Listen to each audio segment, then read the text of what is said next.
Hi guys, ഞാൻ ഈ ബാഗിൻ്റെയും ഡ്രസ്സിൻ്റെയും പരസ്യത്തിന് വേണ്ടി നിൽക്കണതല്ല കേട്ടോ. ഞാൻ കോലഞ്ചേരിക്കാൻ വേണ്ടി റെഡി ആയിട്ട് നിൽക്കണതാണ്.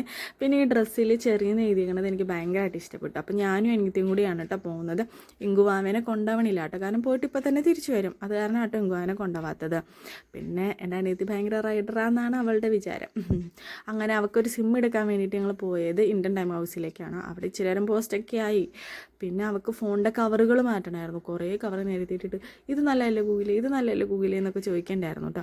അങ്ങനെ ലാസ്റ്റ് പുള്ളിക്കാരിക്ക് ഇഷ്ടപ്പെട്ട ഒരു കവറൊക്കെ എടുത്തു. പിന്നെ ഞങ്ങൾ അടുത്ത സ്ഥലത്തേക്ക് പോയത് എൻ്റെ പിരികം ഒന്ന് ത്രെഡ് ചെയ്യണം. ഞാനിവിടെ വന്നിട്ടാട്ടോ ത്രെഡ് ചെയ്യാറുള്ളൂ.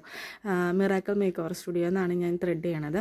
അത് ചെയ്ത് തന്നത് അച്ഛയുടെ കൂട്ടുകാരൻ്റെ വൈഫാണ്. എനിക്ക് ആ ചേച്ചി ചെയ്തെങ്കിൽ എനിക്ക് തൃപ്തിയാവില്ല.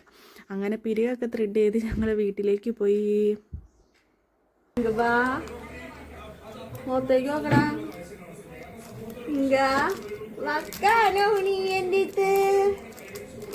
ആളെ കൊണ്ടുപോകാണ്ട് പോയതിൻ്റെ പരിഭവം കാണിക്കണേ. അപ്പം അത്രേ ഉള്ളൂ.